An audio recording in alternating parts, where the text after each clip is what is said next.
Welcome to BC Ologe TV. Thanks for watching all our videos. We appreciate. Nollywood star actress Kemi Afolabi begins lupus treatment at US hospital. We wish her soonest recovery. Inshallah, Bikdura to life.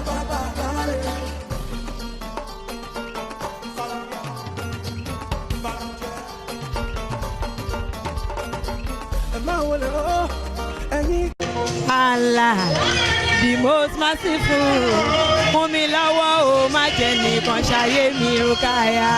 Ẹ̀yin tèmi orúkọ tèmi ni alájàrúkẹ́ ẹ̀ta aláwìyé bàṣẹ́rì ṣé tí gbọ́npa ẹ̀ nípa Bísí Ológe ṣò fún ayẹyẹ lóríṣiríṣi lọ́tùlọ́sì tí wọ́n fẹ́ kó gbọ́ nípa yín nípa ayẹyẹ yín káàkiri àgbáńláyé ẹ kàn sí Bísí Ológe ṣò lórí YouTube lórí Facebook lórí Twitter lórí Instagram in fact Bísí Ológe they are the best love you.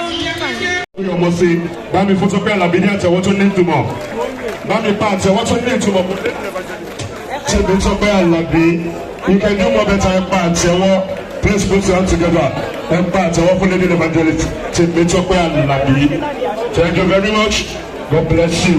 Yes, once again we recognize the presence of everybody, the theatre practitioners, the families, the friends. Yusuf Olotu. Inú mi ló gbé yẹmí is my lover. Olólùlù bẹ́ẹ̀ mi ó yẹ máa jò. Mo ní ìfẹ̀rẹ̀ yẹmí mojí. Ẹ bá mọ́ mi ní bá tóbi sí yẹmí wà lọ́wọ́ lára á di ẹja.